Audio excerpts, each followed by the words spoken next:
North to south, coast to coast, around the world. This is the Wells Report. Greetings. My name is John David Wells. We bring you the news, honestly. And what we do is we analyze the news for fact and bias. We point that out.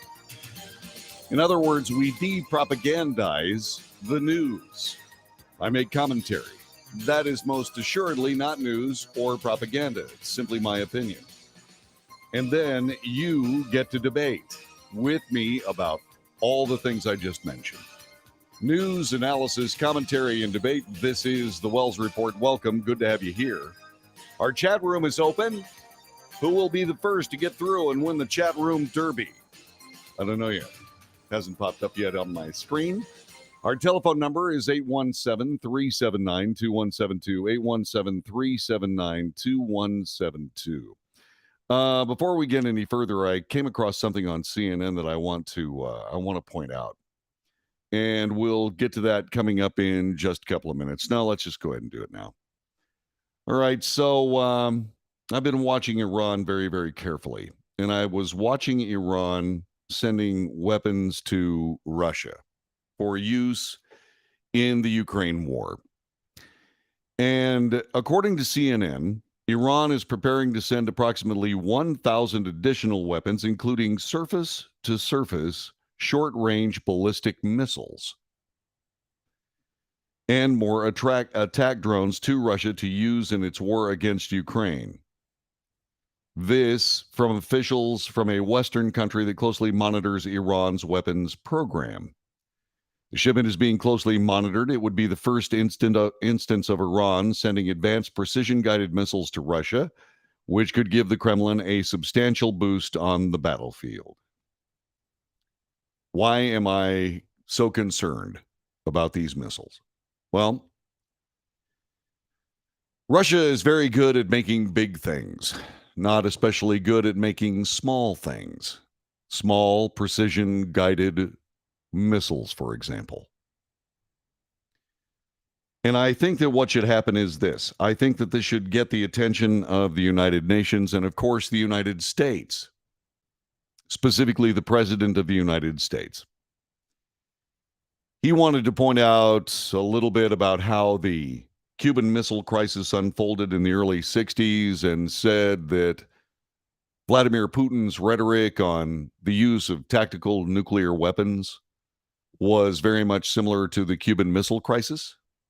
And I said, it's nowhere close to the Cuban Missile Crisis. Well, this makes it a little closer. Right here. Someone needs to step up and say the following things.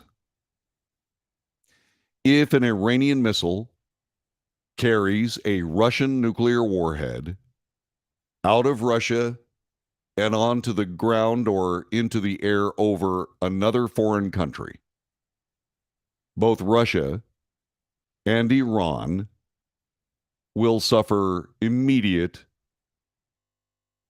counterattacks that are appropriate in strength and duration. If an Iranian missile carries a tactical nuclear warhead into into Ukraine, then Iran needs to pay a very serious and kinetic price.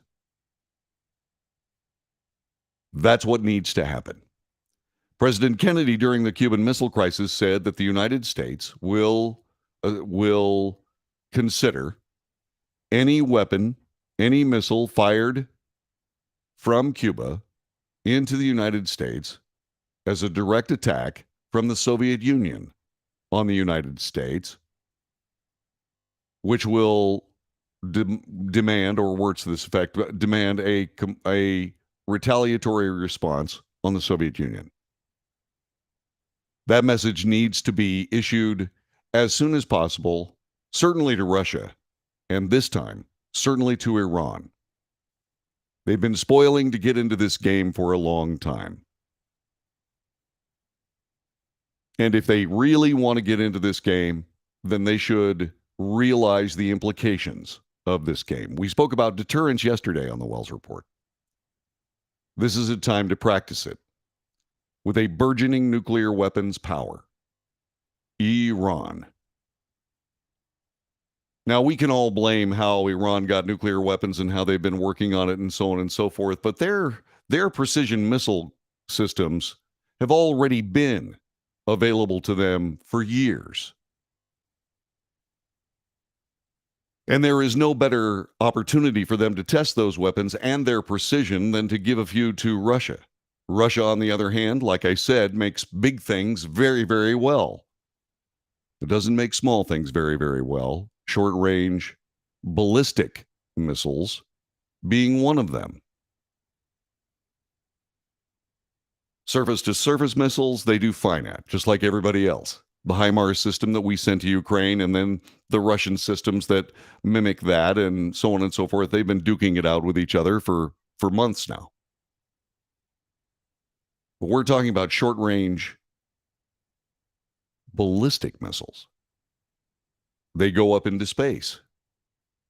They use the opportunity of going through the atmosphere into space to set up their accuracy and then come back down. The trip down is much faster than the trip up. The interference from the atmosphere is much less.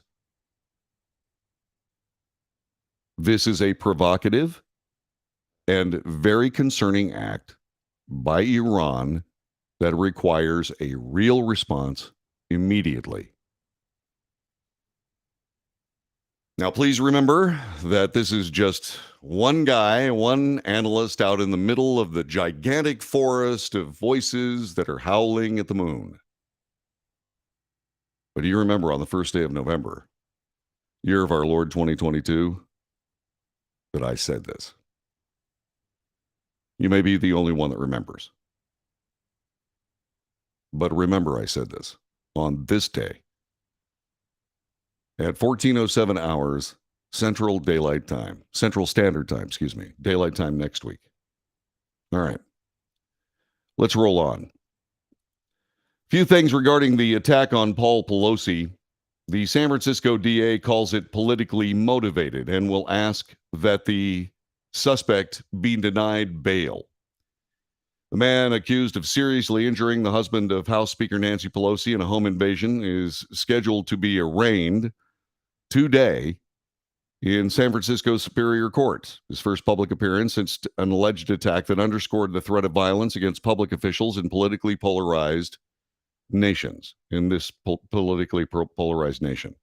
Prosecutors charged David DePape yesterday with attempted murder, assault with a deadly weapon, burglary, among other counts, saying he broke into the couple's house early Friday morning and struck Paul Pelosi with a hammer.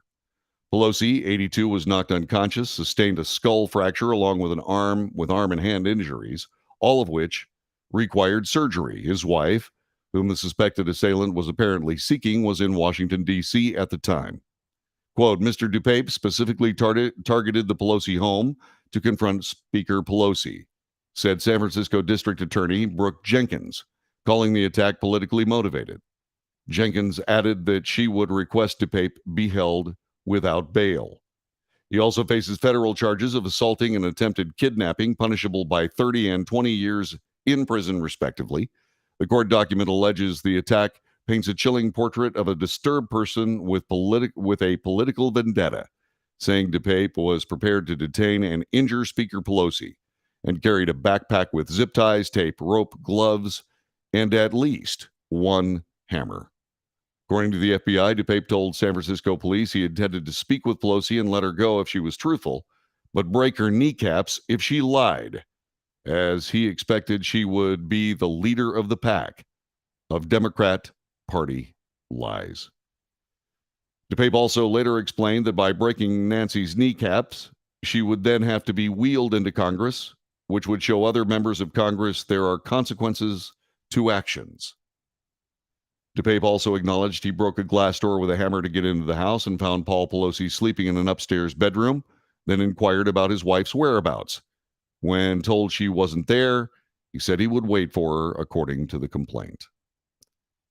Paul Pelosi eventually made it to a bathroom from where he called 911, probably saving his life. Though he was aware of that, DePape told police he didn't leave the house because, much like the American founding fathers with the British, he was fighting against tyranny without the option of surrender. DePape's social media postings include right-wing conspiracy theories, et cetera, et cetera. We talked about that yesterday.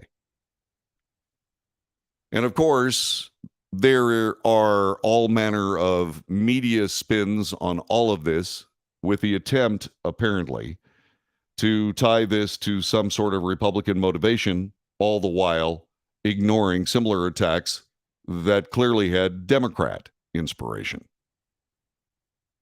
Now, I've got to be perfectly honest with you. Nancy Pelosi, being the Speaker of the House and being extremely provocative, both professionally and personally, has a series of threats behind her in her history. They date back nearly a decade. This from USA Today.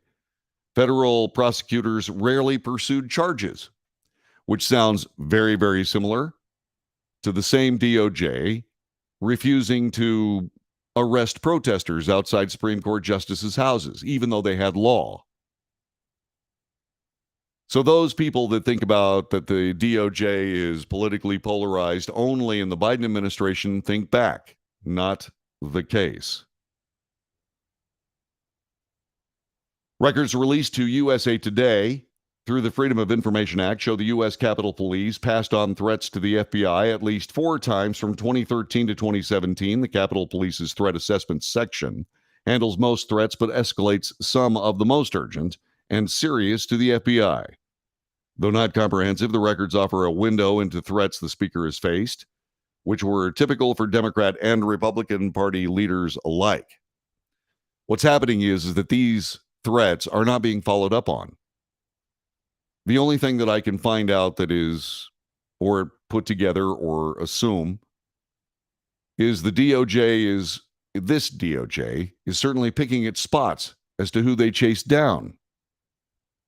While they seem to have a problem being unwilling to chase down these threats against very serious members of both the conservative and liberal wing of American politics, they certainly don't have any problem whatsoever chasing down parents at school board meetings. That is one thing that I will say about a clearly political DOJ at this moment. But remember what I said earlier. This is not new. This is not new. On Friday, police say a man broke into Pelosi's home and attacked her 82-year-old husband. You know all about that. Paul Pelosi in the hospital as we speak. We wish that he please recover fully and quickly, although from what we understand, the quickly part is probably not going to come to fruition. He's probably going to be hurt for a very, very long time. Can't have this. Cannot have this. Can't have this. If you know somebody that talks like this DePape guy, if you know somebody that goes out there and says things like, kneecapping the Speaker of the House of Representatives would be a good idea, pick up the phone and call the cops. There are a lot of different reasons why. I'll share some of those with you in just a couple of moments. This is the Wells Report. Thanks very much for joining us on this first day of November. Rabbit. I'll explain why next. See you in a minute.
This is the Wells Report. My name is John David Wells. Our telephone number is 817-379-2172.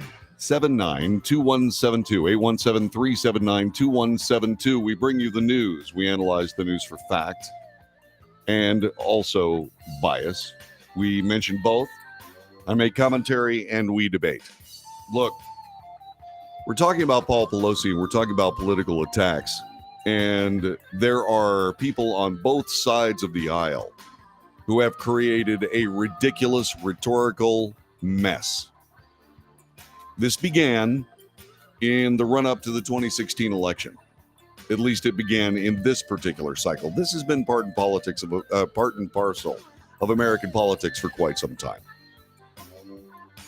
But what we have to understand here and what we have to make absolutely sure of is that this particular round started when Donald Trump was running for the presidency.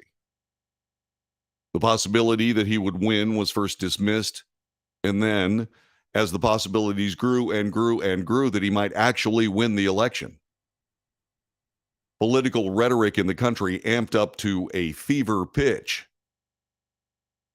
bordering on incendiary, and has remained there. It remained there through the Trump administration, remained in the follow-up after the Trump administration in the 2020 election, has remained in place during the Biden administration, and exists to this day. Now, I can't do anything about leftist radicals going out and trying to destroy the United States. That is their stated mission.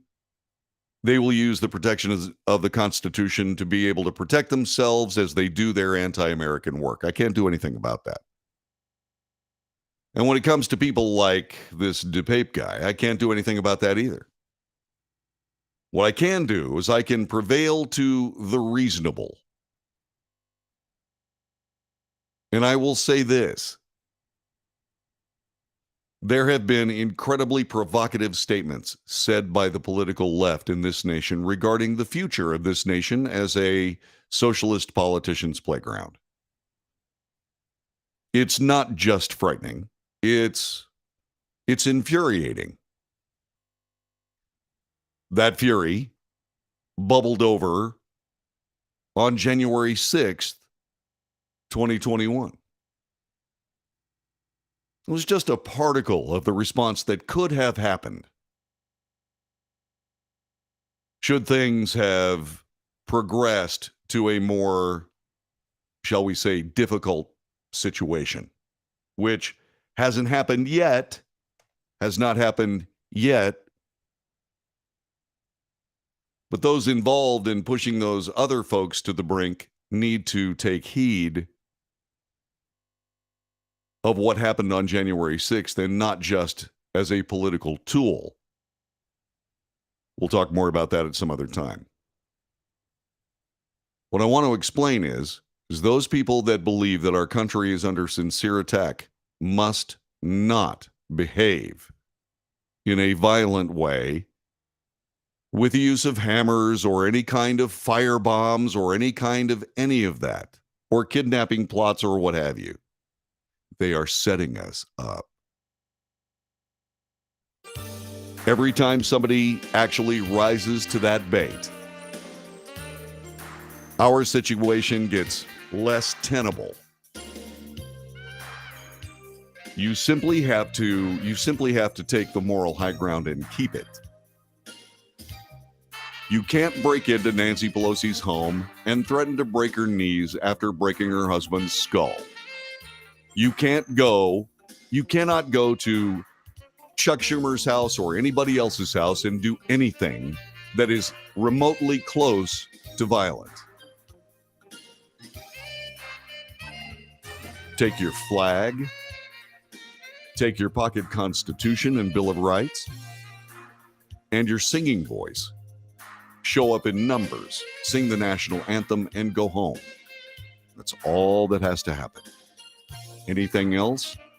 For crying out loud, call the cops if you're exposed to it. This is the Wells Report. We'll be back with more in just a moment.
This is the Wells Report. My name is John David Wells. Our telephone number is 817-379-2172. 817-379-2172. You know, we've been talking about January 6th. There is, by the way, January 6th committee news. We will have that for you coming up at the top of the next hour on the Wells Report. Okay, so this hour is going to come to an end here in about 20 minutes or so. But next hour, there are January 6th committee bits of news that you need to know about and that change the game a bit. And I'll explain coming up after the top of the hour right here on the Wells Report. Thanks very much for being with us today. So there's a lot of talk about January 6th and how the Capitol Police actually opened the gates to let people into the Capitol. That was a setup. Not intentional. The Capitol Police were saying, well, you know, this happens. They were getting out of the way. It was the prudent thing to do. The Capitol building is the people's house. But it was, though I don't believe intentional by the Capitol Police, a setup that has been used to essentially suspend the Constitution again. As a matter of fact, what we've done here is we have loosed the dogs of war in the matter of the FBI. They put out their wanted posters. They did all of that. They went out and collected 800 Americans, most of whom were released, some of whom were immediately carted off to solitary confinement where they have spent months. They worked them until some have been convicted of serious crimes and will spend time in jail. All that being said, we cannot fall into that pit again. There have been all manner of political uses of January 6th on the part of those agents of totalitarian, shall we say, infringement of God-given rights. And yes, it has been partisan and it has been ridiculous and indeed, on the part of the Wells Report, uncoverable. That committee's work may be changing, which would make their continuance coverable on the Wells Report. Like I said, I'll explain that after the top of the hour. But what they say is that the political rhetoric is the reason, the prime reason. And I've listened to Donald Trump's speech on January 6th. I don't find anything provocative in it. As a matter of fact, it's far less provocative than speeches in public made by noted other people that you are familiar with. But going forward, my warning is plain. Don't fall into the setup. Don't let your friends fall into the setup. We have our voices. We do indeed have our constitutions, and we have our flags. And that's all we need. We don't need anything else. We don't need elaborate and stupid plots to kidnap governors.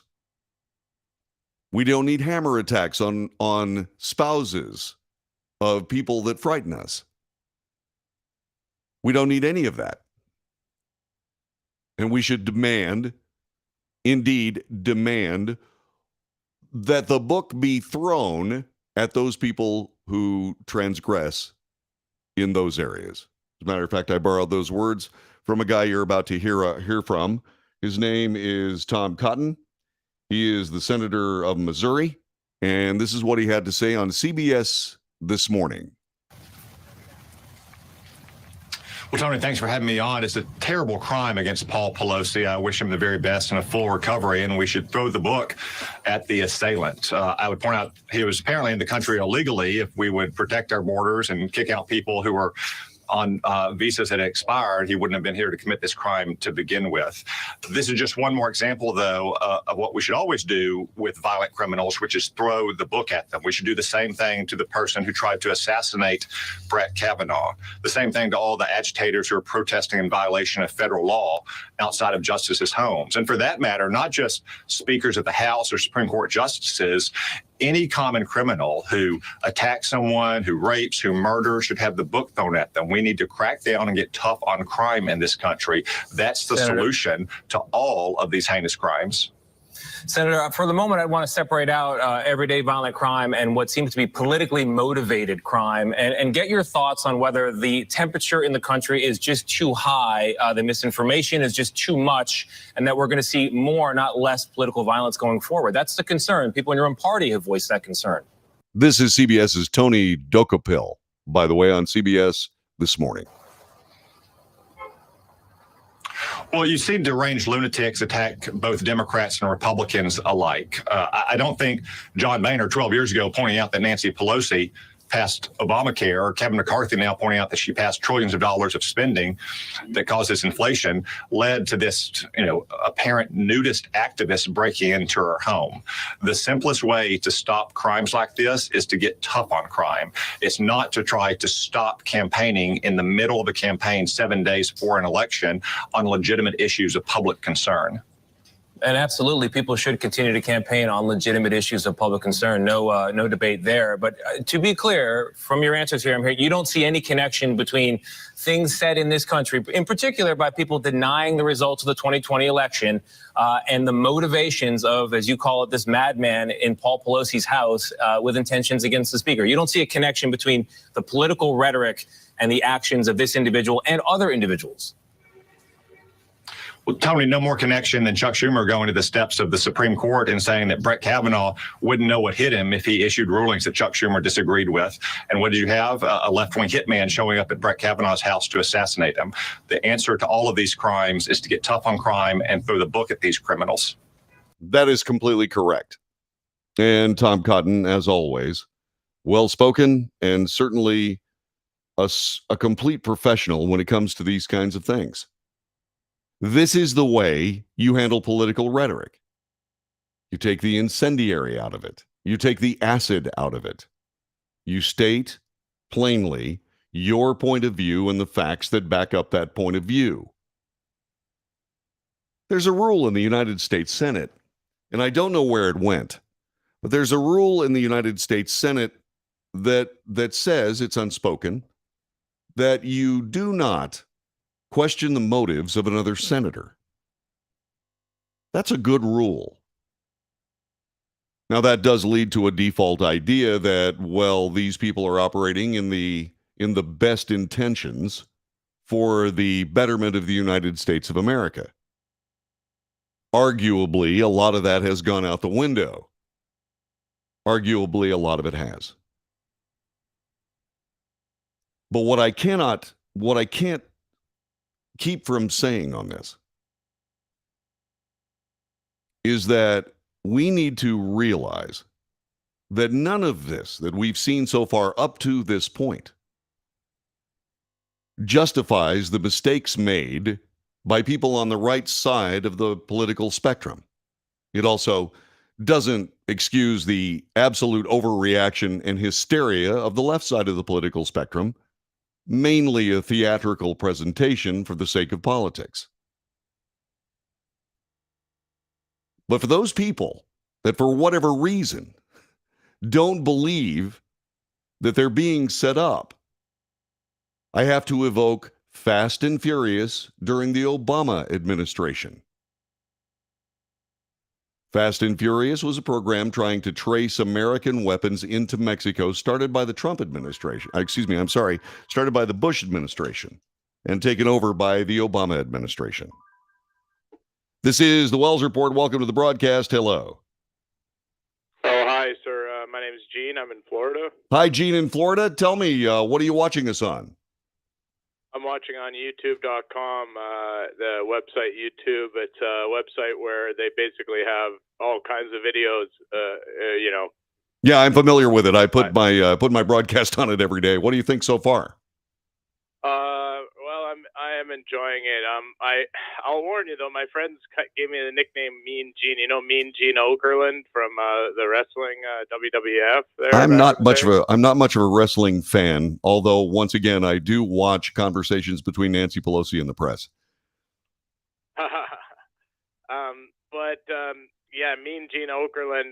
My name is Gene, not Okerlund, but it's Gene as well, and they gave me that nickname. Mean Gene himself is not mean, but they gave it to me because I have a tendency to be a little bit mean. To be honest, I'm trying to get better at it. And well, let me say this, okay? Just remember, your mother or people like your mother are listening to this broadcast. What are you talking about, my mother? No. I'm not saying that. I'm just saying that to be nice. We have this underlying rule of being nice. So Mean Gene, be cool. Yeah, because my mother's a saint on earth. No, of course I didn't say anything about your mother, Gene. Come on, tracking the conversation. You did say something about her. You didn't say something negative. You're saying, but you did say something about her. You brought her up, in a conversation, which I certainly wouldn't necessarily. But I'm fine. I'm fine. Okay. I'm calm. I'm fine. Okay. You have a great radio voice. Why? Thank you. Thank you very much. I sincerely appreciate it. Are you on terrestrial? I was. I'm also a soldier in the Texas State Guard, and I deployed for a mission for 6 months. And when I got back, my radio station had been sold, and my network had merged with another talk radio network. So now this is an independent broadcast, but I'm trying to rebuild all those things. That's and thank you very much. Story. Huh? It's like a movie of the week style. What kind of you are you a centrist? You know what I am? I'm a realist. Okay, I am. What party do you vote for? It depends on who's running. Oh, okay. It absolutely depends on who's running. Let me assure you of this. Let me sort of nail this down for you. Okay, the politics of this broadcast are not Republican or Democrat. They are constitutional, which makes it a conservative broadcast. Constitutional Bill of Rights. We also refer to the Federalist Papers that explained all of that. And what I do is I take what I find and I put it through a constitutional lens. And both parties are guilty of egregious crimes against the state, as far as I'm concerned. Although I don't want to say it that way per se. What I want you to understand is that I'm not impressed with either political party. I believe that politicians are trying to run away with the country. And I am saying to you and everyone like you and everyone like everyone else around this country that we need to start electing ourselves, elect thy neighbor, instead of electing these professional politicians that are essentially trying to steal the country from us. Sorry, I wasn't listening. I'm sorry. I'm Mean Gene. I can't help it. I see opportunity like that. You talk for so long, and then I said I wasn't listening. And you just tune out. That's okay. Don't worry about it. To hurt your feelings. And I'm trying to get better at it, and I'm trying to improve. But well, I will say something. I bet this is the truth, and you can. I bet you mostly vote for conservative candidates. I bet Republican candidates. Well, yeah, I gotta say that I'm not enamored with the Republican Party, but I do try to vote for people that promise to do less. Okay, so that's the basic. Libertarian? Are you like a libertarian? No. Libertarian Party is essentially anarchy. I'm not interested in that either. But what I am interested in is a conservative party of the United States. The Republican Party is certainly not it. Well, what is it? Because you're religious? How come you have conservative values? Okay, that's a great question. Are you going to listen to the answer? Yes, of course. I actually am. I'm done doing my silly thing now. I actually just want to talk to you. Perfect. Okay, so here's what's going on. The government of the United States will always have idiots. There's a small percentage. Let's call it 10%. If the government of the United States is 1 million people, that's 100,000 people. If, however, the government of the United States is 100 million people, then that's 1 million people. You just want smaller government. What I want is I want the fewest number of anti-American idiots in. Hang on. That we changed course a little bit there, sir. So anti-American idiots. So you're not saying you want the fewest amount of politicians. You're saying specifically you want you don't want anti-American. So is that like? Is it left-wing people, or who do you see as anti-American, and why? Well, let's see. Some of the squad politicians, for example, Okay. James Comey. Why do you see them as anti-American? Because they're. I'm not saying one way or the other. If I see them, I'm just Well, curious because why you see them they're that way. socialist. They're socialist. So, Gene, can you do me a favor? Can you hang on a little bit? I kind of like the conversation. We got about 5 minutes on the other side of this break. Can you spend it with me? Oh yeah, no problem. You hate socialists? Way. Yeah, you do. Oh, yeah, I'm they've. a socialist. Well, will you still talk to me? Sure. Your okay. political philosophy has killed hundreds and hundreds of millions of people, right? You do know that, right? Oh really? Yeah. Oh, Yeah, we'll explain. Uh-oh. Gene is listening to us on the phone from Florida. Thanks very much for being with us, Gene. I sincerely appreciate it. And of course, we'll talk to socialists. We'll talk to anybody. You know, the name of this is to get the conversation and debate happening on the Wells Report, and that is exactly what we are doing. Telephone number again, 817-373-379-2172. Back with more of the Wells Report coming up in just a moment.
This is the Wells Report. My name is John David Wells. Gene, or Mean Gene, or Not Too Mean Gene, okay, which I like to refer to him as, had to leave. He couldn't stick around.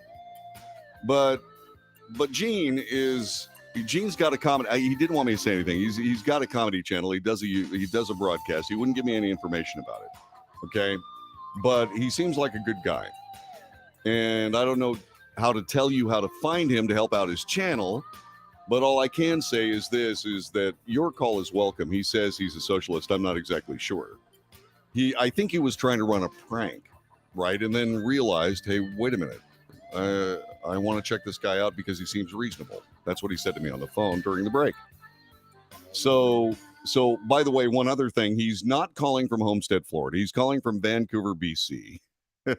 By the way, Gene, if you're still watching this broadcast, I've been on a Western Canada radio station, and I can't remember the guys' names.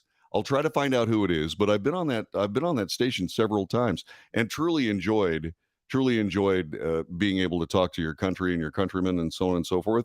And I hope you call back soon. So what I want to say is this on this whole thing regarding what we've been discussing. We, the people of the United States, own this land. We will be here during all of these political meanderings. We will be here long after these political meanderings are gone. We'll be here when the new political meanderings start, and we will live through all of this, just as we have for nearly 250 years. Everything will be fine. Really, the only conversations that we have of this nature have to do with the fact of how loud the argument is going to be. And that's where we are now. That's why we're seeing this violence, because the conversation, the argument is too loud.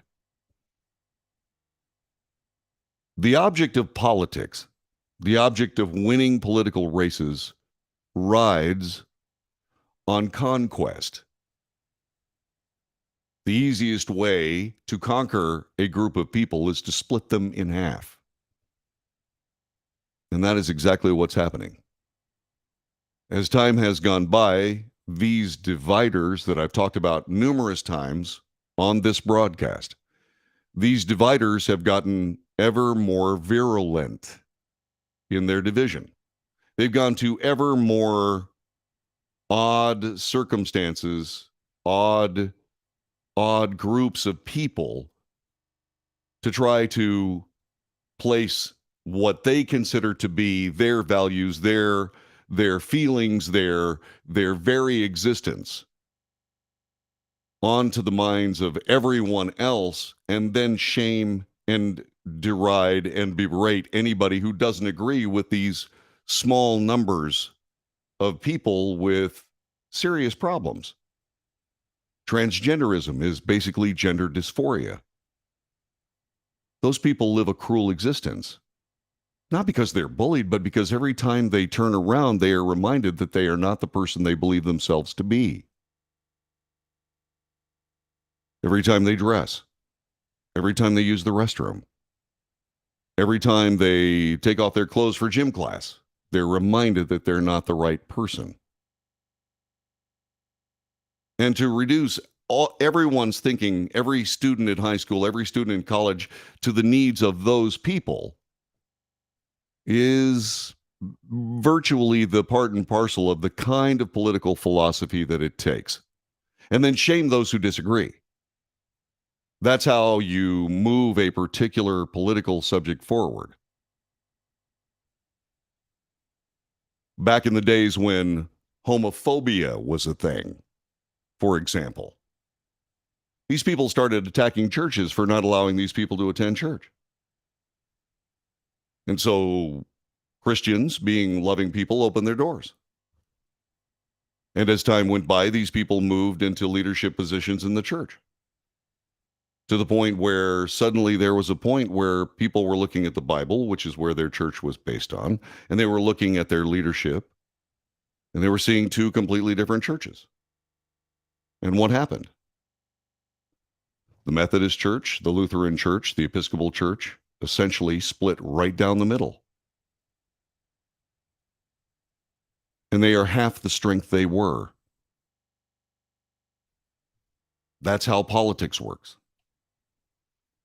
The reason that the people around the country attack Christians is because that's the largest group of religious people in the country, and that their God gave them the rights that must be trampled by the government to essentially take over to build this socialist politician's paradise. There's a lot in that statement. I hope you got it all. Because Christmas is coming up and we're going to see these attacks again. There are people that say that they are more right than the Bible, which inflames Christians and everybody else that believes in the Bible. And that's how this division works. And it's all for political processes. It's all for political reasons and imperatives. In other words, politics is way too big in the United States of America for its britches. Politics is way too, quote unquote, important. And that's why when Gene asked me what I believe in from a standpoint of government, I said small as possible. Take away the power so these people stop trying to destroy us and our country. This is the Wells Report, back with hour number 2, coming up next. Alrighty. See, it's not a bad place to call. I'm a good man. Call me.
North to south, coast to coast, around the world. This is the Wells Report. My name is John David Wells. We report the news truthfully, honestly. We analyze the news for fact and bias. We point out both. I make commentary. Well, that's not news. That's just my opinion, just as valuable as yours, which leads us to debate. News, analysis, commentary, and debate. It's the Wells Report. Thanks very much for being a part of our broadcast today. You can do so by calling us, just like we had a nice call from Vancouver, BC, Canada, just last hour. Appreciate it. Give us a call, 817-379-2172, 817-379-2172. You can also join us on the chat room. We sure do appreciate it. By the way, our call yesterday from call last hour, by the way, was from a guy named Mean Gene, who is essentially running a comedic podcast, but he wouldn't tell me which one it was, and he wouldn't tell me how to find it so I could promote it so you could go see what he was up to. Don't ask me why, just a missed opportunity, but I did want to bring this up. So if you're doing a podcast, if you're doing something along that line in this medium and you want a free plug, all you got to do is call me, 817-379-2172, 817-379-2172. Give me a call or send me an email, thewellsreport@frontier.com.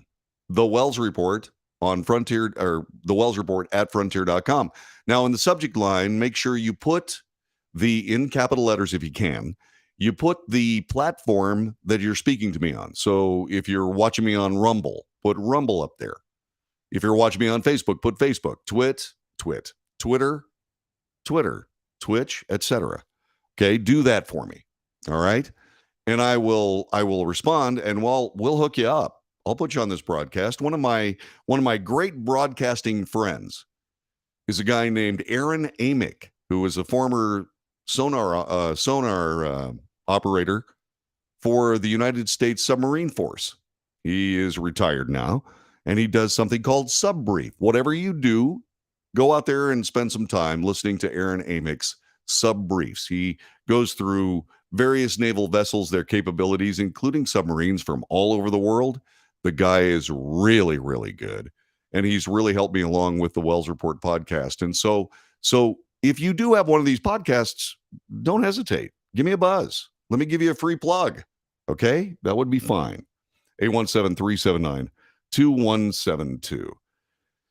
Let's see. What are we talking about here? Somebody brought up the fact that the Libertarian in the race in Arizona, that guy is Mark Victor, has decided to pull himself out of the race. Alan Schaefer, who is a Democrat, good guy that joins us here on the Wells Report, points out that he was polling at 1%, throwing his support behind Blake Masters will have little effect in the Senate race. That being said, we know how razor-thin majorities can affect American politics greatly, don't we, Alan? Yeah, so there you go. All right, so what do we need to do here? We need to get on with our broadcast. I was talking about January 6th last hour, the January 6th committee, and there is news about the January 6th committee that I'm going to share with you. The January 6th committee has been negotiating with lawyers for former President Donald Trump and is hoping to obtain testimony from him that could span multiple days. This according to Vice Chairwoman of the committee, Liz Cheney. Trump has been tight-lipped in public about whether he will comply with the subpoena lodged against him last month. I'm pretty sure he does not have to comply with it. The Supreme Court of the United States is not going to allow a group of congressmen or senators or anybody in the political side, the legislative branch of the United States, to bring a president in for grilling of any kind that is fraught with political peril for both sides. And they're not going to allow that to happen. But Trump is trying to figure out just exactly how he's going to rehabilitate himself after the one-sided partisan work of the January 6th committee up to this point. Testifying before them would pin them down, and they would not be able to escape. President Trump would also be able to circumvent and flank the Republican Party, which didn't have anything to do with this committee. Yes, Leader McCarthy did ask for a couple of Republican congressmen to be on the committee, but they were firebrands. And the committee did not want anything close to a fair representation of a defense for President Trump because they had a story to tell. They didn't want anything in the way. So they found people in the Republican Party that would be willing to tell their story, doing what I've always said the Republican Party does, which is enable Democrat policy. And they found two willing stooges to do it, and they went on with their work. I will also point out, just for the sake of honesty and truthfulness, that as soon as there was no give and take, as soon as there was no adversarial prosecution and defense involved in the meanderings of this committee, it was a one-sided partisan affair. I had no interest in reporting it. The only reporting that I did on the January 6th committee were the occasional spasms of publicity-worthy, completely pointless situations coming out of the committee. They would make a bold assertion and the mainstream media would run with it, and there would be much gnashing of teeth among national pundits that meant absolutely nothing because there was no defense. It was a one-sided story. And so I didn't spend a lot of time paying much attention to it because it was valueless. Now we've got something else going on. Now the possibility exists that Donald Trump, the former president of the United States, will testify before this committee. Will I cover the story? Yeah, I will. Live on this broadcast. Absolutely. Will there be anti-Trump things said? Absolutely. Will there be charges made to the president? Absolutely. Will the president finally be able to defend himself in front of this committee? Thankfully, absolutely. Will the committee be badly damaged because of his testimony? Yes, they will. Will Donald Trump be damaged because of the committee's evidence that they'll throw at him? Yes, he will. But finally, we have a chance at an even debate of what happened on January 6th. And the best part about it is that it absolutely will be covered, and it absolutely will force the Democrat Party to deal with reality on this issue. And they'll bravely stand there and double down on some of their assertions, which will be blown out of the water. And the president of the United States is going to have to explain some pretty embarrassing conversations between he and his private advisors, which I have pointed out were private advisors and covered by executive privilege. We know that the committee will negotiate. How do we know? Well, one of the major players in January 6th was Nancy Pelosi. Was she testified about? No. Off limits. Why? Off limits. The shooting of Ashley Babbitt. Why wasn't that part of the committee proceedings? Certainly the fable of police officers losing their lives during this so-called insurrection, that was certainly a part of the January 6th committee. But why wasn't Ashley Babbitt? See, that rendered this entire affair useless from a news standpoint, and this primarily is a news show. Most of the opinion making that I put on this broadcast is A, a conversation starter, or B, analysis of the news and the political ramifications of it. I frankly don't care a lot about politics, except for the fact that politics has way too much to do with the people of the United States and the business of the United States. We have learned in this tenure of time that politicians are indeed incompetent. $31.8 trillion of national debt incompetent. And once again, I keep pointing out, we keep having to choose between incompetence and malevolence. How do you spend $31.8 trillion more than the government has to spend? How do you do that over a decade or two? And someone not say, okay, is this incompetence or embezzlement? To me, it's beginning to look more and more and more like embezzlement, which means that a whole bunch of people need to start going to jail. Anyway, that being said, so now we have the January 6th committee negotiating multi-day testimony with former President Donald Trump. That is very good, because we'll be able to get a lot of things taken care of. The problem with it is that I suspect that January 6th committee is trying to figure out just exactly how to go about this. Remember, this has been an exercise in trying to make Donald Trump look bad. Donald Trump would not be considering talking to this committee at all if he wasn't very, very confident he can blow them right out of the water.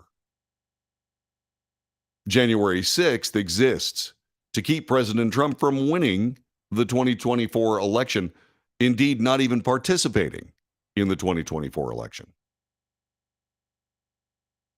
If they put him up in front of their committee and he starts answering questions the way I think Donald Trump can answer questions, they will assure his election in 2024. They will assure it. So then we have to start thinking about the secondary and tertiary effects of this particular decision making. Have the Democrats decided that maybe they were more successful when they had a president that they could take shots at every day?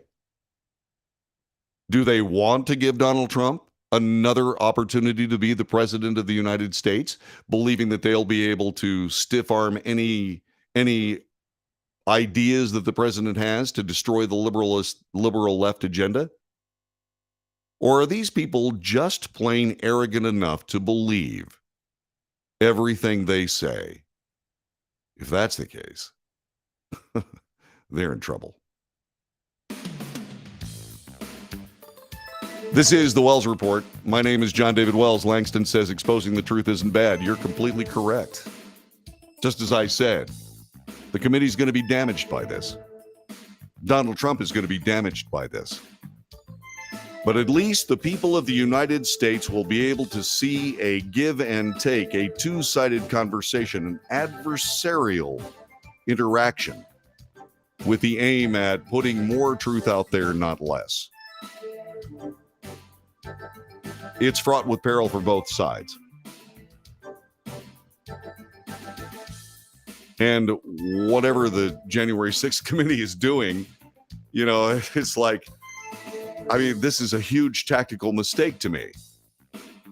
They've already done what damage they can do with President Trump.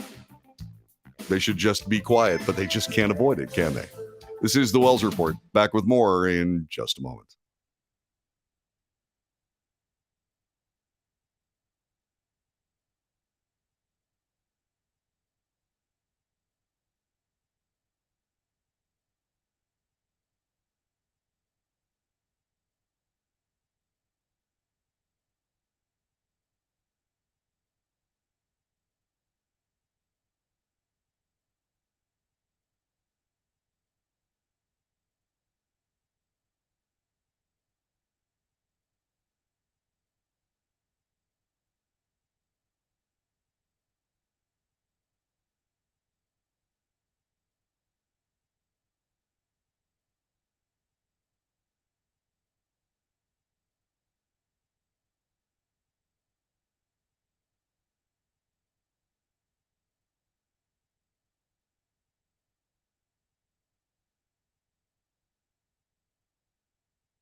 This is the Wells Report. My name is John David Wells. Our telephone number 817-379-2172. Thanks very much for being with us today. Let's talk a little bit about some other things having to do with American political figures and their interactions with other parts of American government.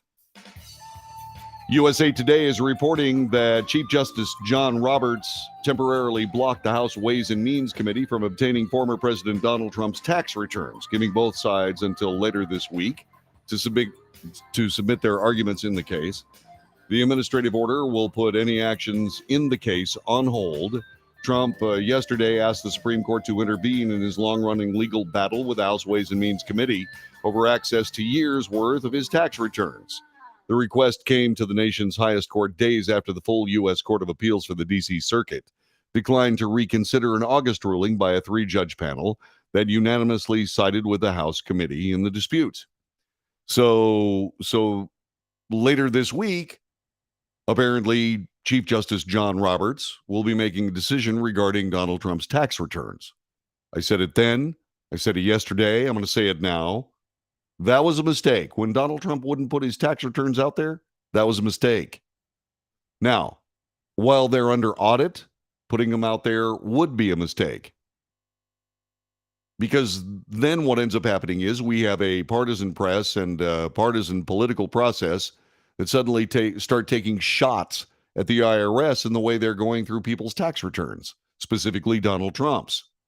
It would have been chaos. And so he didn't do it. But it was still a mistake. It was still a mistake that his political enemies, his political opponents have been exploiting ever since. Just like this.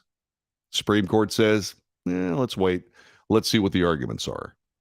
Supreme Court also ruled today that a Georgia grand jury subpoena seeking testimony from Senator Lindsey Graham, Republican from South Carolina, regarding his activities in the aftermath of the 2020 election, that subpoena will stand.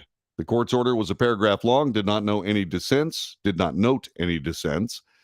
that Mr. Graham has been afforded substantial protections by lower courts, which had ruled that he did not have to testify on subjects related to his official duties.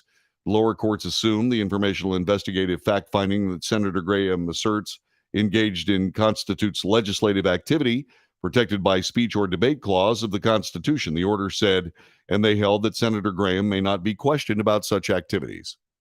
So, Lindsey Graham is going to have to testify. Also, by the way, Mark Meadows lost a federal case in a fight over January 6th committee testimony.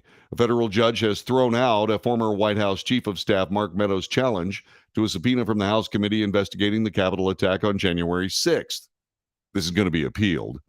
Meadows initially cooperated with the committee by providing 1,000 emails, 2,300 text messages about the attacks, but he later decided not to testify and fought the subpoena for a variety of reasons, including executive privilege and whether a senior presidential aide can be compelled to testify before Congress.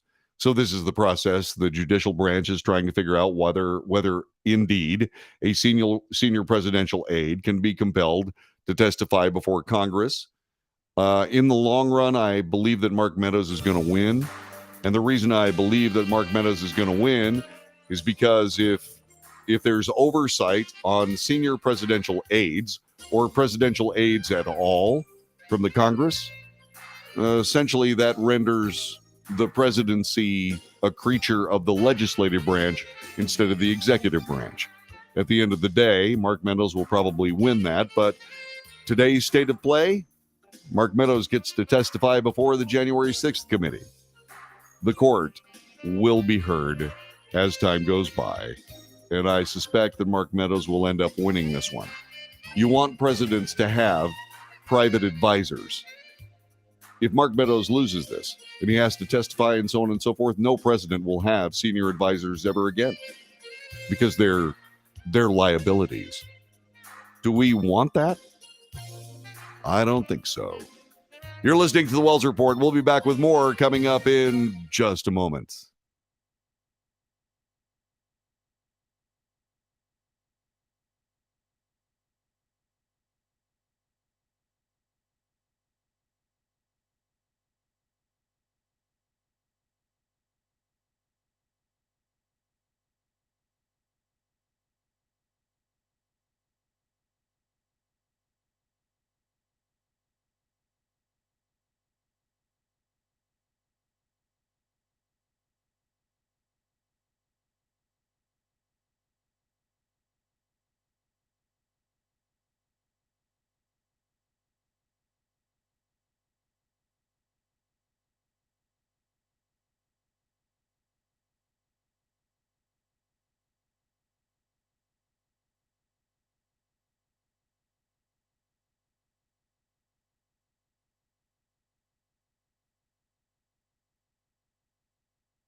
Hello. Hi. Trying to figure out what's going on here. Figure out. We got 44 seconds left to go. Oh, really? I must have hit the wrong music bed. And so we have one more minute. Hang on a second. Okay. See.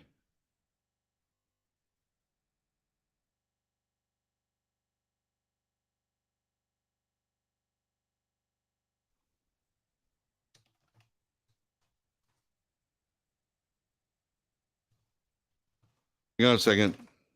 Sorry, I hit the wrong music bed, so I'm 1 minute early.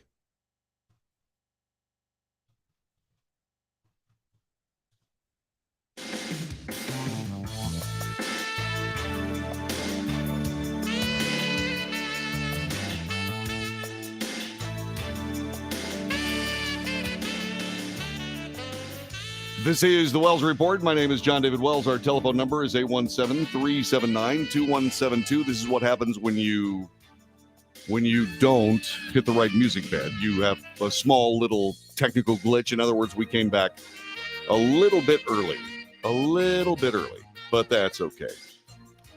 All right, so there are some interesting things going on in Democrat elective politics. Let's spend a little bit of time talking about them.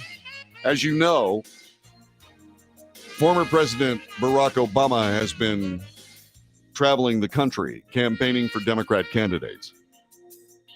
And for the first time today, the mainstream media is using the word disaster when describing the Democrat election chances going forward for the 2022 election. That word, by the way, disaster, was also used to describe the Republican drubbing in the 1964 presidential election, where Barry Goldwater was defeated by Lyndon B. Johnson. And all I can tell you is that political disasters come and go, but American politics, just like the country, very resilient. And this being a self-correcting mechanism, so are the political parties. The Democrats are wandering the desert right now. They're trying to figure out just exactly how bad the damage is going to be, and they're doing everything they can to mitigate that damage, which is completely understandable. But their policies are wrong for the American people. They have been wrong for the American people, and there's going to be a political price to pay. Just like it always does for every political party. It always catches up. It always does. Well, this time it's the Democrats' turn. But just how bad is it getting? Well, it's getting so bad that President Joe Biden is going to head to red state Florida and campaign for struggling Democrat candidates. Will it help them or hurt them? I don't know. Up to this point, the Democrat Party has been saying, no, Mr. President, just stay where you are. Sort of like they did the same thing during his presidential run. Stay in the basement, Mr. President. It's okay. Just stay in the basement. Wait for the medicines to work. But now, President Biden is heading to red state Florida to campaign for struggling Democrat candidates. Meanwhile, former President Barack Obama will pay a visit to one of the top battleground states, Nevada. Biden's decision to campaign in Florida comes after Democrat candidates competing to oust Republican leadership on the Senate and gubernatorial levels were found trailing by double digits in a recent political poll. He is not going to be able to overcome that. If of course, the polls are correct. Polling. They have sold out. They've sold out to the political imperative. Polling is a joke. So Biden will first speak in Hallandale Beach, Florida, to deliver remarks on health care and reportedly focus on Republicans' very different vision for America. He will then head to Golden Beach, Florida, to fundraise for former Representative Charlie Crist. Crist, by the way, is also the former governor of the state. He's the Democratic gubernatorial candidate challenging rising Republican star Governor Ron DeSantis. He's going to lose that election. Later on in the day, President Biden will speak at a rally in Miami Gardens for Crist and Representative Val Demings, who is taking on Senator Marco Rubio, again behind by double digits. While President Biden visits the Sunshine State, former President Barack Obama will be campaigning in Las Vegas, Nevada, with two vulnerable Democrats, Senator Catherine Cortez Masto and Governor Steve Sisolak. President Biden has not yet made an appearance in Nevada, despite being one of the best pickup opportunities for the Republicans this fall. A recent poll from the University of North Florida found that both DeSantis and Rubio have secured strong leads in their re-election races. The survey found 55% of registered voters in Florida support DeSantis. 41% say they would vote for Crist. More than half of likely voters said they would vote for Rubio over Demings, who received 43% support. The poll was conducted from August 17th through the 22nd with a margin of error of plus or minus 4.7 percentage points. That's a generous error rate. Fox News Power rankings also predict Florida voters will favor Republicans on November 8th, forecasting the governor's race as likely Republican, the state Senate race as leaning Republican. And so President Biden is going to Florida. All right. And all I can say is that I don't know whether they're doing that to actually try to change the races or whether they're doing that because they're lost and they want to get the president out anyway. I don't know which is which.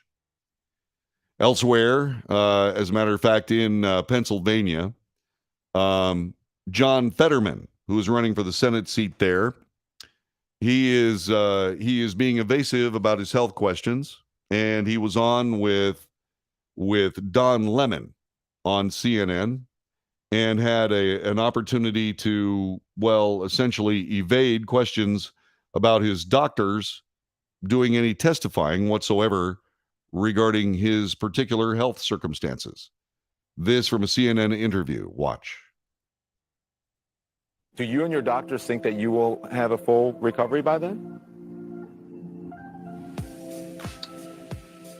Yes, I'm sorry. I do believe that I continue to get and feel better and better.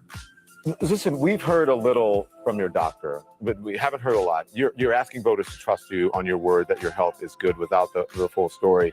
So in the interest of full transparency for the voters, do you think it would help if you let your doctors brief the press before election night?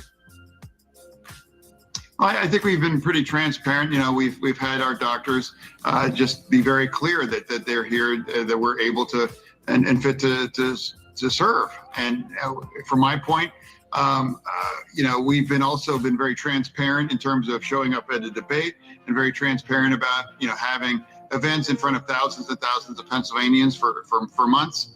And I was, it was no secret that I was going to miss some words. I was going to mush some words together. And as we've been very clear in the debate and during this interview, I've been using captioning as well. True. I believe we've been pretty transparent to give all the voters to make it their choice. And listen, I'm asking the question for the voters because then voters may wonder, is there a reason that you don't want your doctors to take questions? That's why I keep asking.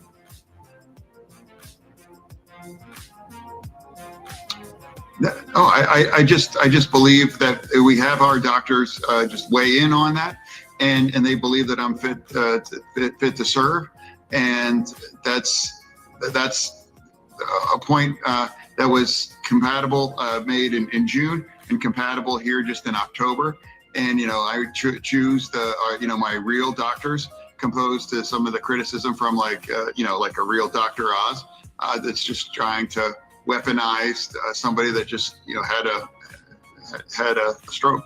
Yeah, well, listen, it leads me to my next question which is an important one, I believe, because you have been dealing with things that a lot of Americans deal with.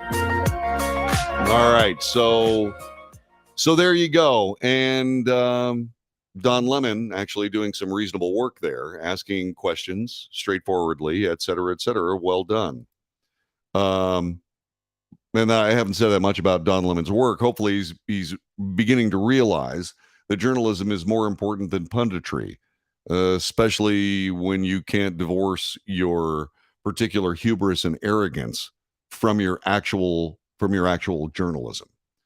So anyway, that's one of the first things I've seen since he moved to the morning show. That's very good. I appreciate that. I appreciate that, Mr. Lemon. I hope that's a harbinger of things to come. The thing that I'm pointing out here on this, and it's essential that we talk a little bit about it, is that John Fetterman is, and you can see, don't mind the delays. Remember, Don Lemon is saying it, then he's reading it, and then he's answering it. Okay, so I'm not talking about the delays. I'm just talking about his inability to essentially express himself. He needs to wait. The Senate isn't going anywhere. The Senate's not moving. Okay? He needs to wait. There's another Senate seat that's coming up in a couple of years. He needs to wait for that one.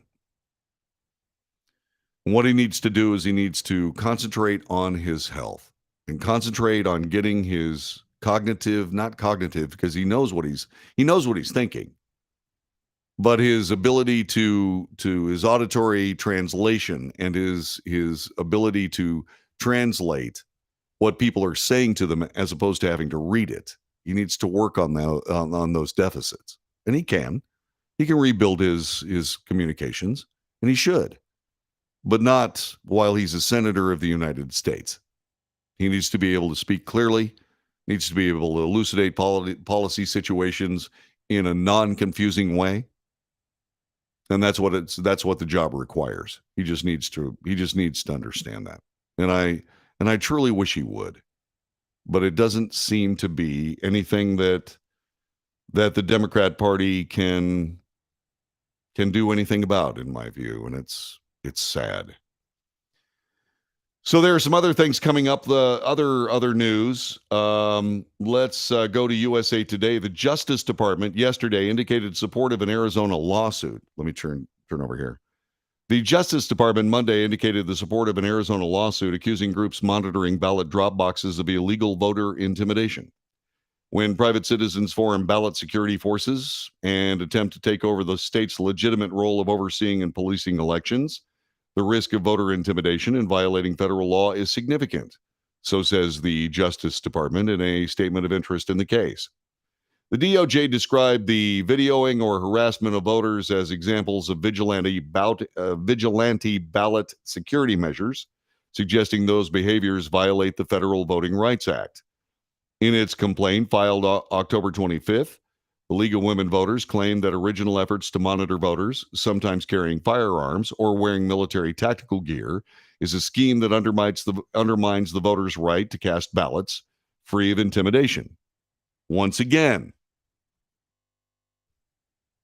many Americans believe there were huge problems with the 2020 election, especially in Arizona. Those questions were not answered to the satisfaction of the people of Arizona. They are going to do something they have not done before. They're going to watch those ballot boxes. They're going to video those ballot boxes. They're going to do the things that they believe are necessary to safeguard the election. And the DOJ saying, now, wait a minute, you're taking away the, how do they say this? They're saying that that monitoring ballot drop boxes could be illegal voter intimidation when private citizens form ballot security forces and attempt to take over the state's legitimate role of overseeing and policing elections. The people of Arizona, not all the people of Arizona, believe that that's what happened last time. This overseeing and policing these elections was not accomplished. See, that's the amazing thing about Americans. When the government fails, the people will act. Everybody thought that I was just some election denier. I'm not an election denier. I'm a truth finder.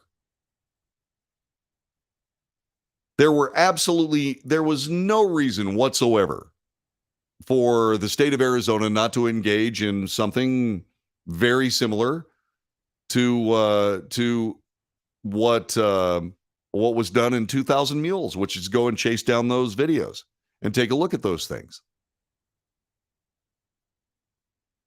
They didn't do it. Okay, So politically, that was not the right thing to do, and they just decided they were going to make that decision, and that was that. Except what was left over were people that didn't believe the election was real. Lots of them. Maybe too many of them to ignore. But that's what they tried to do. Well, welcome to what happens when you ignore a problem. And that's my point. The people of the United States will have fair elections if they have to make that happen themselves. My suggestion would be to those who are actually responsible for, what is it again, the overseeing and policing of elections, you better start doing your job.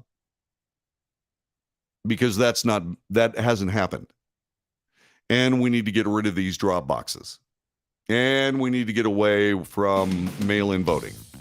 And we need to do all of these things. People need to show up. They need to vote at a polling place. They need to cast their ballots. They need to be on paper. We need to get rid of voting machines. And we need to start moving forward. They did it in Europe. They can do it in America. And that's what needs to and eventually will happen. So once again, DOJ playing politics. When will they ever learn? I'm not sure they will. This is the Wells Report. My name is John David Wells. Our telephone number again is 817-379-2172. 817-379-2172. I suggest you use that telephone number. It would be great to hear from you. I'd like to hear what you have to say. Back with more coming up in just a couple of moments. This is the Wells Report. Thanks for being with us today.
Hang on a minute. Don't go anywhere. I'll be right back. An opportunity to discuss them. I'm writing a note. People wonder why it is that why I'll have a conversation with somebody who wants to argue with me or punk me or do something along that line. And punking is a waste of everybody's time. But what was fascinating to me, that happened earlier today in the first hour of the Wells Report. You ought to check it out. It's kind of cool. Anyway, so the person started listening and said, hey, wait a minute, this guy's a reasonable dude. I'd like to call him back sometime and be reasonable. And I said, okay, good. He had to leave before he could finish his call. I think he was trying to do a punking on me for his show, which is somewhere in BC, Vancouver, BC, Canada. I don't know where. He wouldn't tell me, so I couldn't promote it.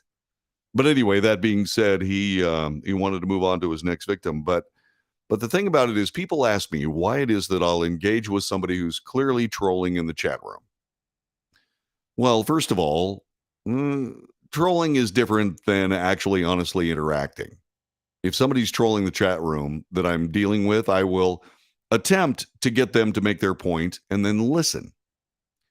I've had some success with that. I've had I've been unsuccessful with other people, and I usually ban them because they're interested in a different agenda than what I'm interested in, and that is getting information to you so you can make decisions in the voting booth.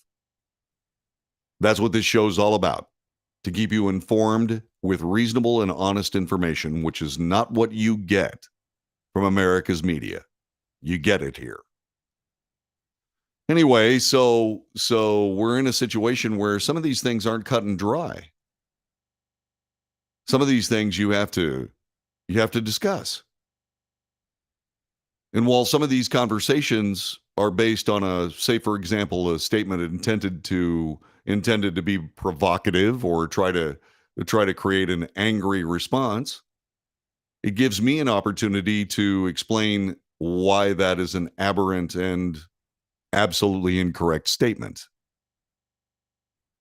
So when somebody who's trying to argue with me is arguing with me, if the argument's going nowhere, I end it.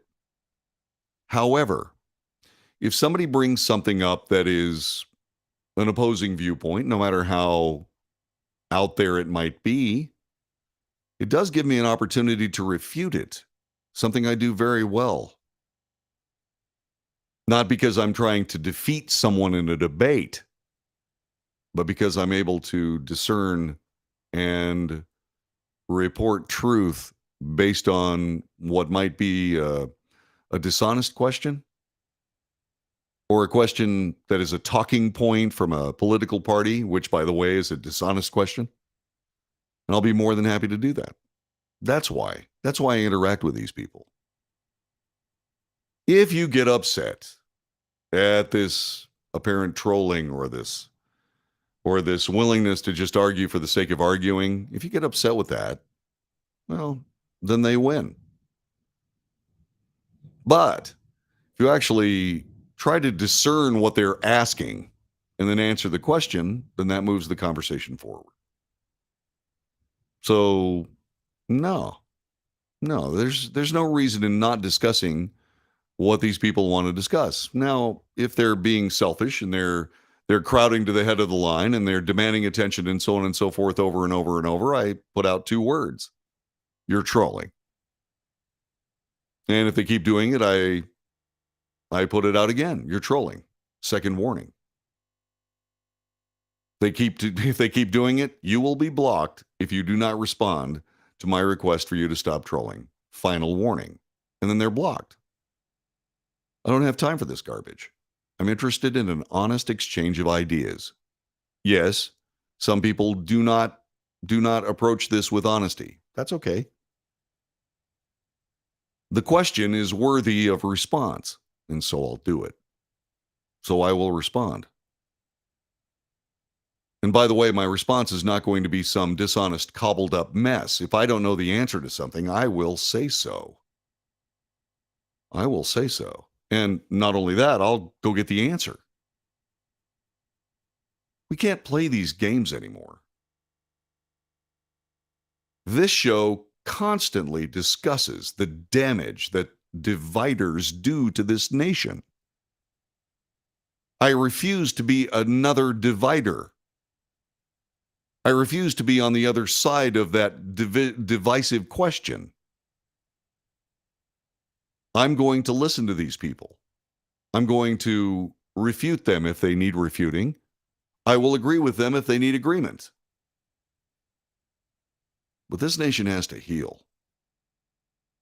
And I say it heals around the Constitution of the United States. I say this nation heals around the Bill of Rights. All of them. Even the second one. Even the Second Amendment. I say that that's the rallying cry. Our politics can be different,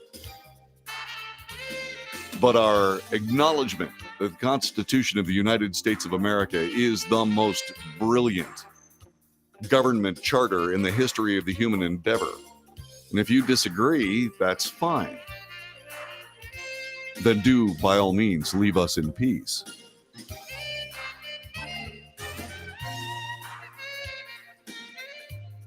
That's the true meaning of unalienable. It's not inalienable, it's unalienable. You cannot legislate something given to us by God. So by all means, please stop. This is the Wells Report. We'll be back with more coming up next hour as we continue on Monday, the 1st of November. So there you go, Gary. You just can't rise to the bait, man. All right, and I don't. See you in a minute.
North to south, coast to coast, around the world.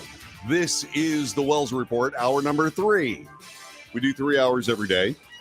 You can certainly watch any of them at your leisure. We put them up all at once because I have work to do. I got things I gotta figure out with regard to editing them into 1 hour chunks. I haven't been able to get chunky yet, but I will. I promise. So anyway, that being said, this is about news, the real news, honestly reported. It's about analysis for fact and bias. Yes, I make commentary. That's not news. That is opinion, just as valuable as yours. So by all means, share yours, and that's debate. News, analysis, commentary, and debate is what we do on the Wells Report. We lead with news. It's just what we do. If you'd like to get involved in the debate, you can. The chat room is flying. So by all means, join. You can find that on Facebook, YouTube, Twitter, and Twitch. You can also call us at 817-379-2172. 817-379-2172. That's our telephone number. It rings right there. And you can be on this broadcast anytime you choose. Getting around to news. Something interesting to me. Something interesting happened to me. Well, actually, a couple of things today. I was going through all the news, and and like I always do, and what I found out was a couple of different words are being used. A couple of different terms are being used in Democrat politics in the media that really haven't been used that much. Last hour, we talked about President Biden coming out of the Oval Office to actually campaign for struggling candidates in Florida. That's the first time he's done that this campaign season. Anyway, that being said, the term being thrown around is disaster, which described the drubbing at the polls the Republican Party took in 1964. Disaster is not something that you ever see with regards to huge Democrat defeats, like very much like the Reagan-Mondale election of 1980. The Democrat Party lost every state except one, Minnesota, and that's where Walter Mondale was from. Was that called a disaster? Nope. And I sat there and I said, no, wait a minute. Why wasn't that a disaster? Well, because the media was left even then. What I hope is that the leftist media and the Democrat Party are going to pay attention to what, and I hate to say this because I don't want to sound partisan, but what will hopefully be a disaster for the Democrat Party. A true disaster. A true political destruction electorally. And why is that? Let me explain. It's not because I'm a Sean Hannity Republican. Sean has an hour of national time that he wastes telling one side of the story only. He doesn't tell both sides of the story. As a matter of fact, there aren't a lot of people on Fox News that do tell both sides of the story. You see, that's what drives me crazy about Sean Hannity. Everybody was giving me gas about how I didn't pay any attention to the January 6th committee. I didn't pay any attention to the January 6th committee. It's because it's one-sided. Sean Hannity's a nice guy. I've met him several times. We've actually shared a stage together. He didn't know who I was, but we were on stage together. And all I can say on that is that I don't watch him. Why? I don't watch him because it's one-sided. I need both sides. And so the point of the matter is that when I'm calling for a Democrat destruction in the 2022 election, the Democrat Party needs to learn something. It needs to learn that the parties of the United States of America are not roving governmental gangs that are fighting for turf. These are people of the Democrat Party vying to be elected to serve the people of the United States, not to serve themselves. Same story with the Republican Party. But this time around, the Democrat Party has vocal, unapologetic socialists in its midst. One of them damn near became the nominee of the party in 2020 and 2016 for that matter. And that's Bernie Sanders. They have these full-on communists that are in their midst, but they refuse to say, okay, you're no longer Democrats. You can caucus with us if you'd like, but you need to find the American Socialist Party and get out of our midst. Because at some level, the Democrat Party kind of likes socialism. And why wouldn't they? Socialism is about empowering politicians far beyond their capabilities to the brink of and the falling over of that brink into disaster. That's exactly real disaster. That's what happened to the Soviet Union. Same situation. They want to make the same mistake here? No, not going to happen. So, the Democrat Party needs to learn further. The mainstream media needs to learn that biased reporting, amplification of vitriolic, poisonous rhetoric only adds to division in this nation and makes our nation worse. And they need to stop. It's not hard to tell both sides of the story. It's not hard to hold both sides to the same standard. In my case, it's constitutional. If you're trying to do something that's not constitutional, you either have to prove to me it is constitutional, or you have to say, you know, John, you might be right. We might not need to be doing this. Nobody in politics is that honest. When somebody blows them out of the water with a cockamamie political idea, instead of being humble and saying, yeah, they come back and say, it's not cockamamie. And that points out to something else. If you can look at something that's plainly nuts and then double down on it and then keep doubling down on it, that leads to something that is very close to insanity, if not actual insanity. And that's the other term that I'm seeing being applied to Democrat politics. And it's sticking. Let me give you a couple of examples of what I'm talking about. Fox News contributor Newt Gingrich lambasted Georgia gubernatorial candidate Stacey Abrams today after a contentious exchange in her final debate with Governor Brian Kemp. It led her to take a dig at Georgia sheriffs. Gingrich told America's Newsroom host Bill Hemmer that Abrams belongs to, quote, the insane wing, unquote, of the Democrat Party that supports an alternative universe. She lives in that alternative universe. It's allowed her to believe that she never lost the previous election. Okay, so Gingrich, I don't know whether I can get this on for you here. Let me see what I can do. Yeah, there's an advertisement that goes with it. Let me sit here and play this for you. Okay? And let me see what we can do here. Looks like this is going to work. This is the circumstance where Stacey Abrams indeed essentially propels herself into the insane wing of the Democrat Party, according to Newt Gingrich. I'm not a member of the Good Old Boys Club. So no, I don't have 107 sheriffs who want to be able to take black people off the streets, who want to be able to go without accountability. I don't believe every sheriff wants that, but I do know that we need a governor who believes in both defending law enforcement, but also defending the people of Georgia.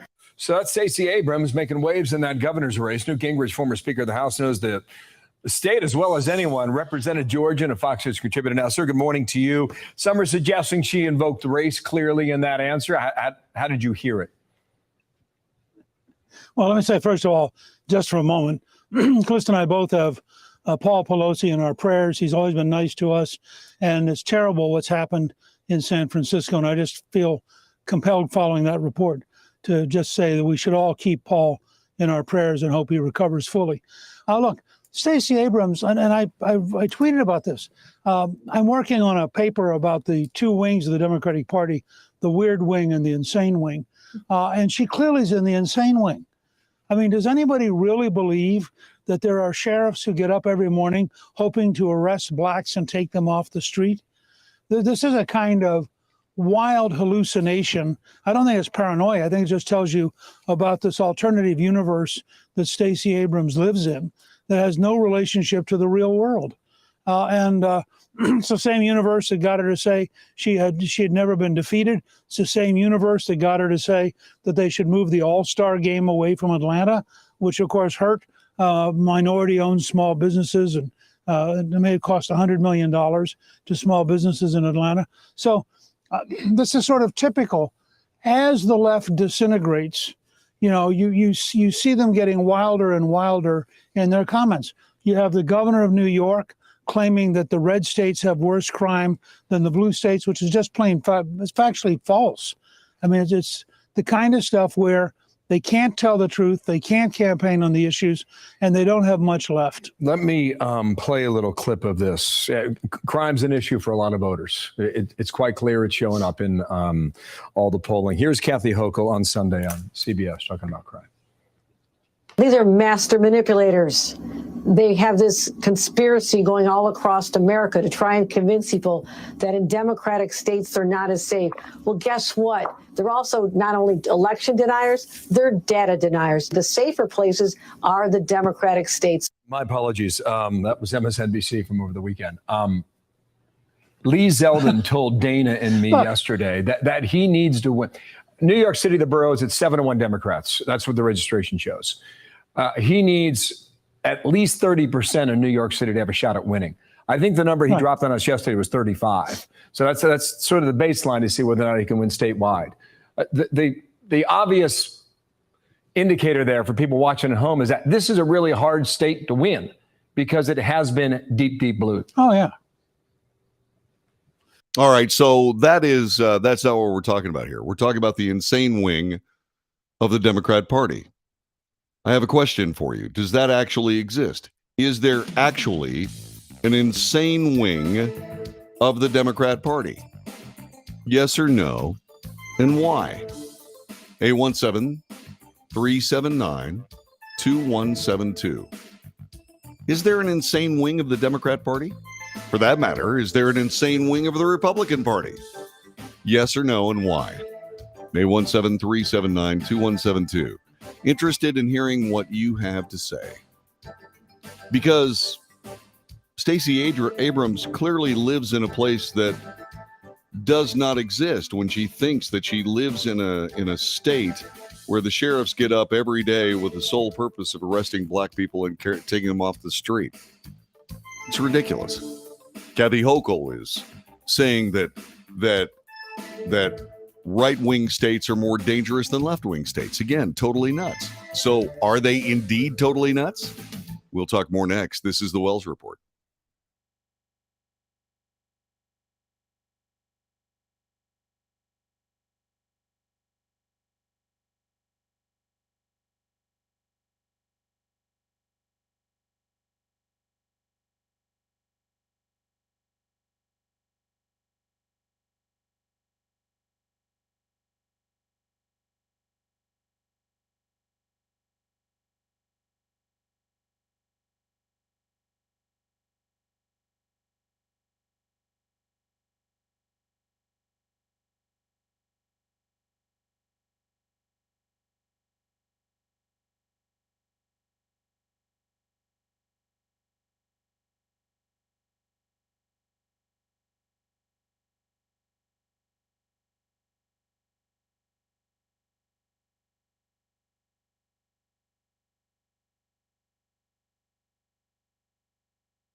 This is the Wells Report. My name is John David Wells. Telephone number is 817-379-2172. There's also a rollicking chat room available at Twitter, Twitch, YouTube, and Facebook that you can that I can read here, and I'm doing the very same thing. Arthur Davenport, my buddy from high school, says the Republican and Democrat parties both need to root out their political extremists. Those edge groups really are not interested in conserving the Constitution. Correct. That's the problem. Let's see what else. Gary says, I thought one of the job of a politician, one of the requirements is to lie. No, it's not one of the requirements. It's one of the weaknesses. Randy said, well, it's a combination of both. In other words, lying and so on. It's misrepresentation. President did it again regarding the economy. I don't know what that guy's talking about, but then again, not a lot of people do. Let's see. Margie says the Democrat Party is completely out of their minds. A lot of these Democrat people in office are absolutely either insane or bought off. They're ruining their cities purposefully, while many of them seem to cite violence and try to deflect off themselves by blaming patriots. It's beyond lunacy. And these people are a total disgrace to our republic. Yeah, when you have mayors of cities telling the police department to stand down because the people are in search of social justice as they burn down a Wendy's, that pretty much verifies everything you said, Marge. The Wells Report, I'm curious, if someone was breaking into your house and refused to stop, would you be justified in using deadly force? Yeah. The castle laws say that you can use deadly force because if someone breaks into your house, then you have no obligation to retreat. What's fascinating to me is if you are accosted on the street, for example, then you have to demonstrate an attempt to retreat. You can say, look, leave me alone. I don't want to have any trouble. That's trying to retreat. Okay, if it continues, well, that's different. We were talking a little bit about Ashley Babbitt. This was a conversation we had last hour. And someone brought up the fact that Ashley Babbitt was killed because she had broken into the Capitol building and that she had apparently threatened other people's lives. Well, she didn't threaten other people's lives. That was an assumption on their part. Is it a reasonable assumption? I suppose. There were an awful lot of people that we see on television virtually every day running for their lives in the Capitol building trying to get away from these people, and so on. Ashley Babbitt went through one doorway too many. There was a guy on the other side of it who shot her in the face. They tried to sanitize it. They tried to say, well, they shot her in the throat. No, they shot her right there to the right of the cheekbone. Anyway, now they say, well, they shot her in the shoulder and she bled out. No, that's not what happened. I was watching the actual coverage, the actual day, and listened to the actual testimony from the people who laid her down on the floor. One of my dearest friends is a Gold Shield New York police detective. He asked a question. He said, well, where was the use of force continuum? Where's that? Where was she armed? The answer was no. She wasn't armed.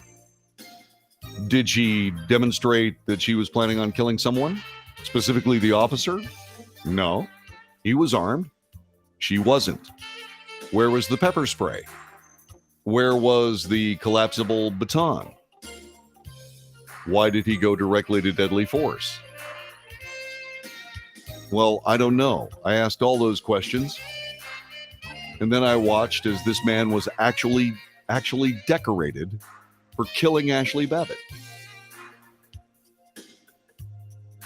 You are listening to the Wells Report. My name is John David Wells. The secret is if someone would reasonably assume that deadly force was being presented, then yes, you can return deadly force. There you go. This is the Wells Report. Back with more in just a moment.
This is the Wells Report. My name is John David Wells. Our telephone number was 817 or is 817-379-2172.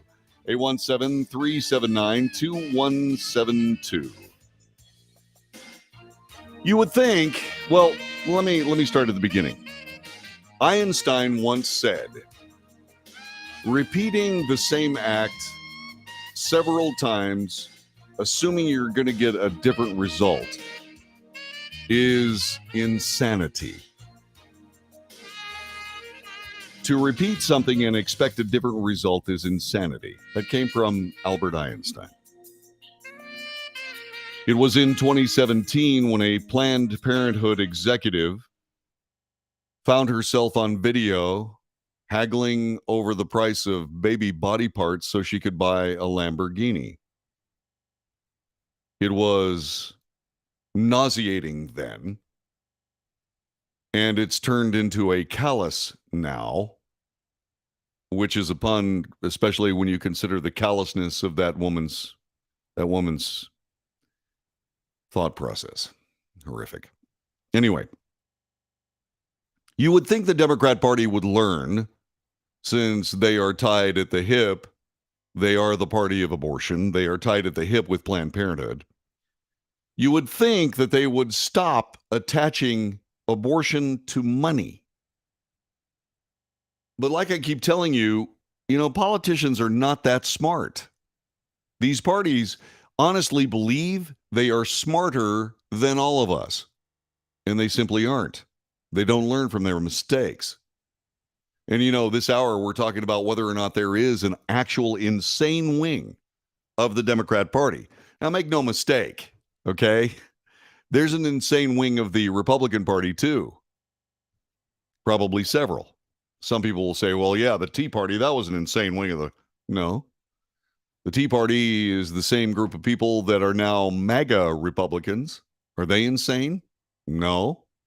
No, the people trying to relegate them to being fascists or being anti-American in any way, shape, or form. How can you be a part of a movement that intends to make America great again and be anti-American in any way? How can that happen? So anyway. So yeah, there are a lot of people that will say that there's an insane wing of the Republican Party, but what's the insane wing? I can go back to, I referenced Ronald Reagan earlier. I go back to the Reagan years, and the moral majority was close to an insane wing. They were. There are right-wing Republicans that are insane. The people that tried to, say, for example, kidnap Gretchen Whitmer. Those people are nuts. All right? They're just nuts. And they need to stop it because they're screwing all of us up, and they need to stop it immediately. And I'm not talking about Republicans or other conservatives. I'm talking about Americans. When I say these people are screwing us up, I'm talking about everybody. So I was talking a little bit about Lamborghini girl and body parts from babies aborted and awful. But here's how the Democrat Party has not learned. Democrat candidates for governor are trying to turn their pro-abortion stance into an economic argument by saying that assumed Republican restrictions on abortion will hurt the job market, as polls show issues like inflation and the economy are overtaking reproductive choice as top issues among voters. By the way, that happened a month ago. I don't know where this article has been. It was indeed published today. Anyway, yeah. From Pennsylvania to Michigan, Democrat candidates for governor appear to be reacting to those polls by saying that economic angst will only get worse if access to abortion is limited. As I say those words, I'm trying to keep from throwing up in the trash can behind me. What the hell are you talking about? Pennsylvania Attorney General Josh Shapiro, the Democrat nominee for governor, is warning there will be a mass exodus of jobs from that swing state if Republicans succeed in cracking down on abortion. Shapiro is also running ads in the closing week of the campaign arguing that the abortion views of his GOP opponent, State Senator Doug Mastriano, would make it difficult for Pennsylvania companies to attract workers. Oh, really? Doug Mastriano says his number one priority would be banning abortion with no exceptions. He said, a spokesman for the Shapiro campaign. His extreme position isn't just dangerous and unpopular. It would drag Pennsylvania's economy backwards, costing us jobs and forcing businesses to leave. Really? In Michigan, Democrat Governor Gretchen Whitmer is using similar strategy in her quest for a second term. Whitmer, whose polls show is facing a tight race, argues that keeping abortion legal will give an upper hand in luring companies to Michigan. What companies? I'm going to go to Indiana and Ohio and start stealing headquarters and cultivating talent, said Whitmer. I'm going to go to Purdue University and talk to every woman engineer as well as Ohio State and tell them that in Michigan, they have their full rights to make your own decision about your health care and your body, and a great job. Democrat candidates for governor are relying on a similar message in Nevada, Arizona, Oregon, and Wisconsin. In each of these states, the candidates are warning economic resurgence seen since the end of the coronavirus would be jeopardized by Republican abortion policies.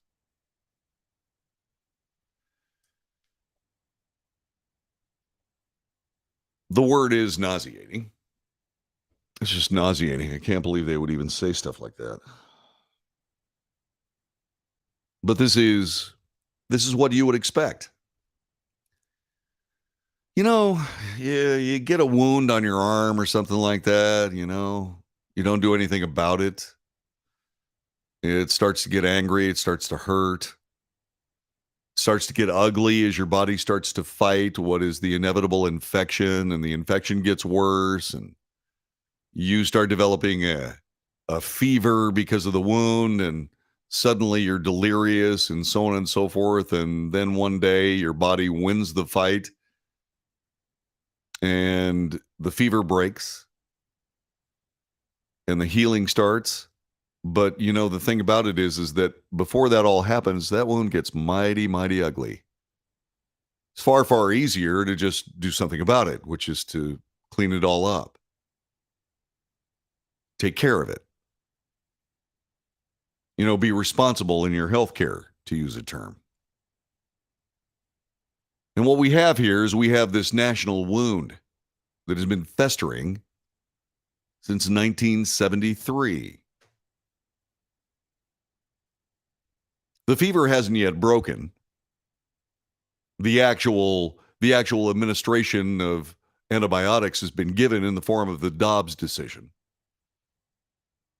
And yeah, there might be some swings back and forth as people try to find the equilibrium that took more than a decade after 1973, arguably an entire generation. Probably won't take that long this time around because there are so many more alternatives. But all because we refuse to have a political process that simply makes a law determining when life begins. Clearly, life does not begin at the moment of birth. Well, what about, okay, so when does it begin? Well, the moment of viability. 20-something weeks. Well, but wait a minute. If you take a baby out, then is that still a baby? Yeah, a lot of us believe that's the case. So 15 weeks. Well, but a lot of us believe that since your life ends when your heart stops beating, how about when your heart starts beating? That's what I think is a good idea, even though I believe that life begins at conception. That's just my own personal view, but I also realize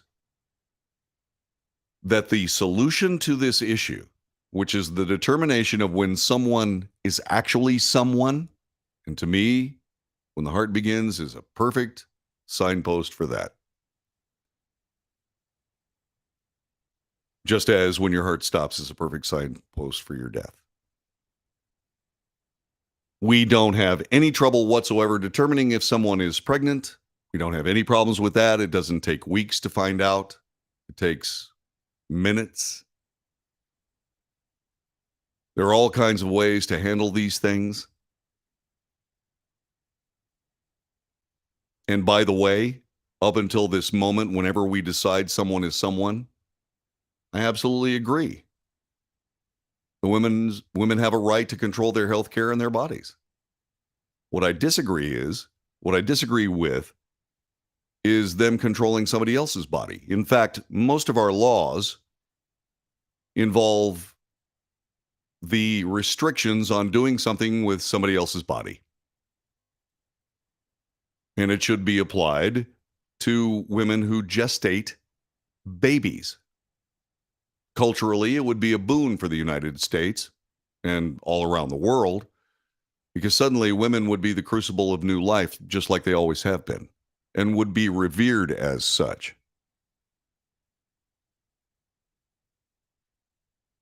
But up until the moment of whatever we decide, well, there you go. It's up to them. I get it. I understand. I don't agree with it. But the solution is more important than morality replacing law. You have to think about that one a little bit. If you got a question on it, send me a note. TheWellsReport@Frontier.com. When morality replaces law, morality takes on strange shapes and people die. But so we have this ridiculous idea that politics is some sort of a solution to anything, and it is not. And so what we have is an entire political party that is so wrapped around this horrifying and gruesome issue because it hasn't been solved. Simply, easily pass one law, done. Everybody can relax, everybody can disagree, and it's over. But they don't do that because they'd rather have the issue than the solution, which is why we need to stop electing these people. I'm talking about every party. Those people that believe that a political opportunity is more important than a solution to a society crying out for relief are monsters. They should be removed from office forthwith. They are political sociopaths. Bye-bye now. We have to get human beings in there that would actually have brains, that actually can solve problems instead of perpetuating them for political opportunity. And so we now have Democrats arguing the notion that if Republicans take over, my God, they'll take away abortion and that'll screw up the economy. If you said something like that, not only should you resign your office now, you should walk away from the flippant election because you're a moron. You're an absolute idiot. You're inhuman. You're a political sociopath. We don't need you. This society is better than you. And you should get out of the way of this society because we have better people to take that office, and you're in the way. Bye-bye now. But this is what happens when you don't solve a problem. And when you don't solve a problem, well, then you have other problems. We're talking about people losing their lives. Okay, here we go. Let's go back to Chicago. You know, it's Monday, so it's been another weekend, right? 14 people, including 3 children, were shot in a drive-by shooting in Chicago's West Side on Halloween night. Thankfully, nobody's dead.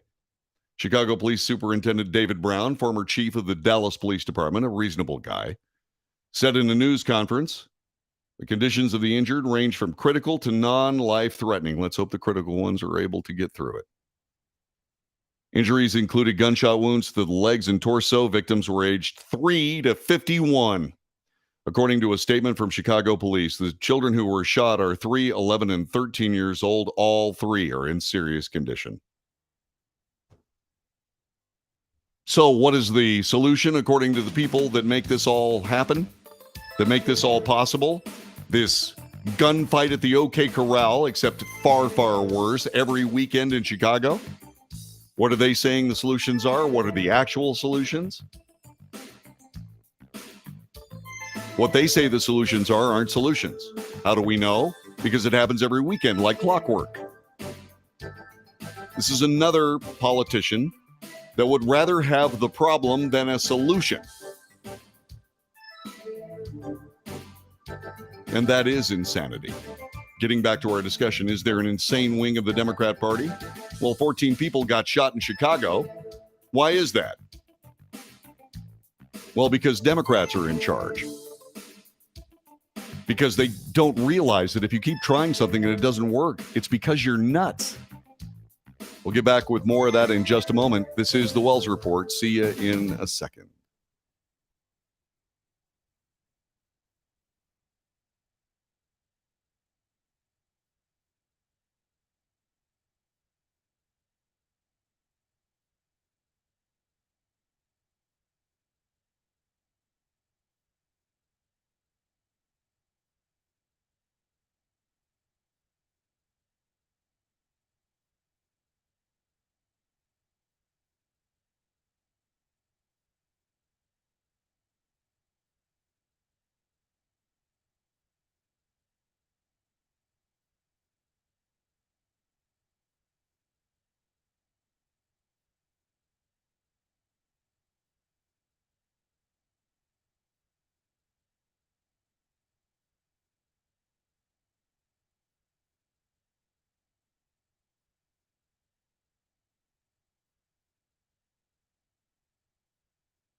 This is the Wells Report. My name is John David Wells. Our telephone number is 817-379-2172. We're talking about, is there an insane wing in the Democrat Party? There most assuredly is. All we have to do is look at their works. We've discussed several of them as we've gone through. This political party who wants to defund police officers collectively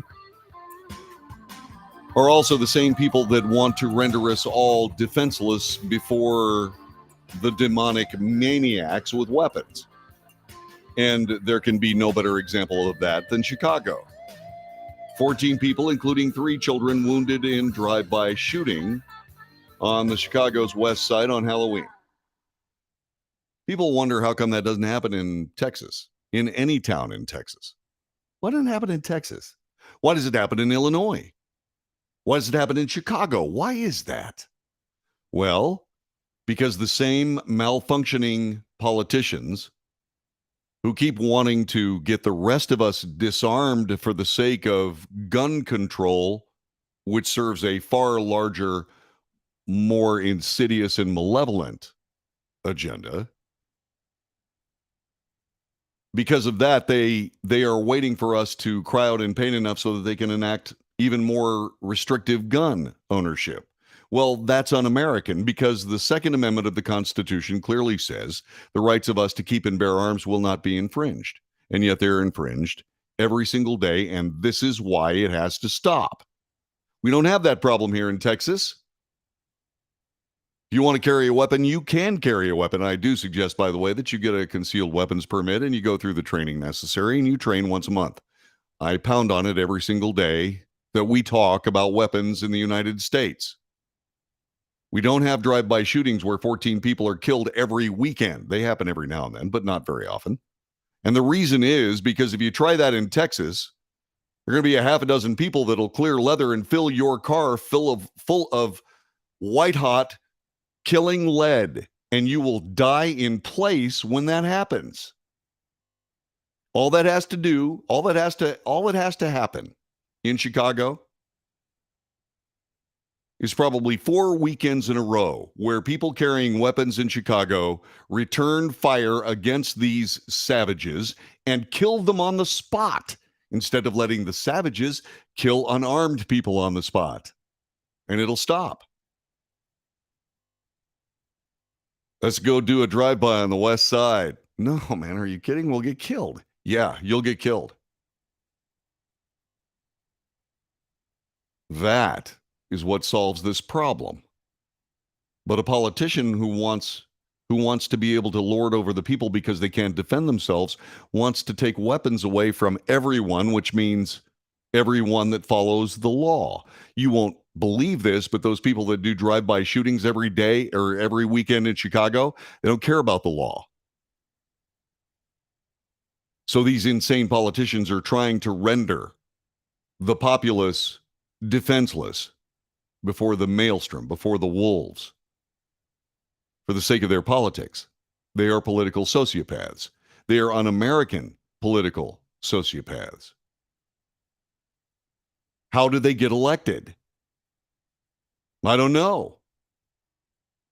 But I can hardly wait until everybody has to show up to vote on election day and everybody's using paper and pencils. I wonder just how many elections those people will win under those circumstances. What are you saying, that the elections in Chicago are crooked, JD?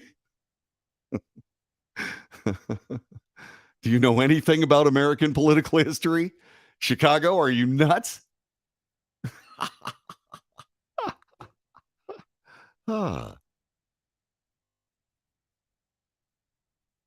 Politicians who continually try to do the same things over and over and over and expect a different result are insane. The only people that can stop them are the non-insane ones, which, by the way, would be we, the people of the United States. And we had, by golly, better start doing our jobs. Now, there's a caveat to this. Totalitarian, they're not politicians, they're essentially overlords. Totalitarian overlords often refer to their political opposition as being insane.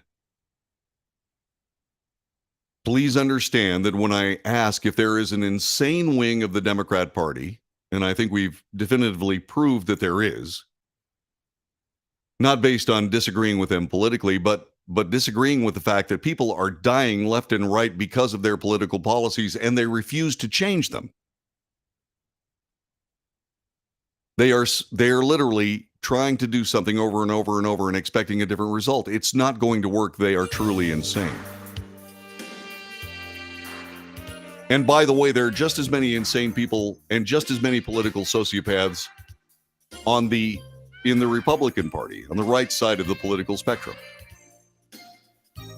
Those of us who are Americans, who understand our place in the Constitution, must must make sure that we have the right people who cannot find their place in the Constitution.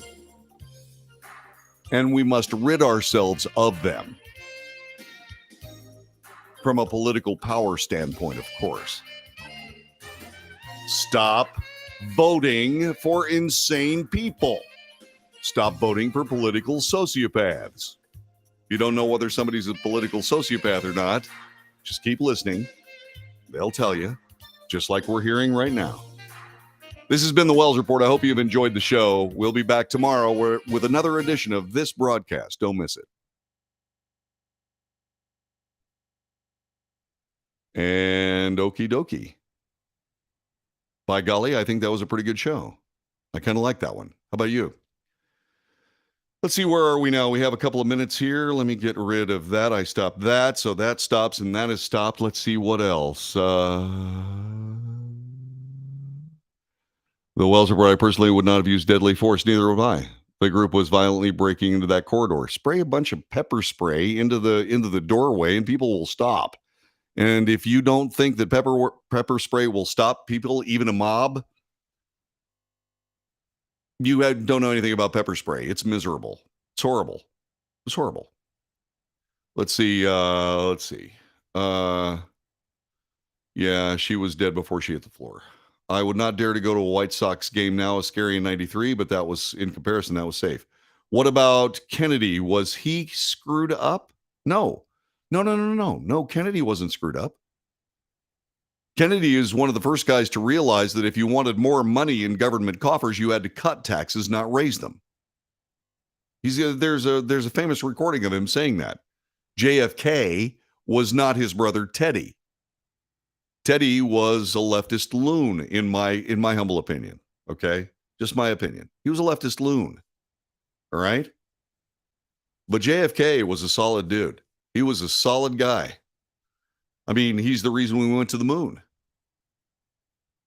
He was the architect of the real Democrat Party. Ask not what your country can do for you, ask what you can do for your country. And he meant it. Meant it. Pepper spray did not stop them from reaching that corridor. They were not pepper sprayed on the way. They were not. If there were two guys with two canisters of pepper spray going, they would stop in their tracks. Simple. I know. Man, I've actually had the training. That stuff is effective, especially the kind I get. Because I don't get just normal pepper spray. I get CS pepper spray. CS gas being not just tear gas, but also a vomit agent. Yeah. The only thing that keeps people from immediately running away is that they're slipping on their own vomit. And so there you go. Let's see. What else? Yeah, we, the people of the United States, know our place in the Constitution. The politicians running the United States do not. It's time for us to remind them. And that's what I'll leave you with today. God bless all y'all. Take good care. Be safe.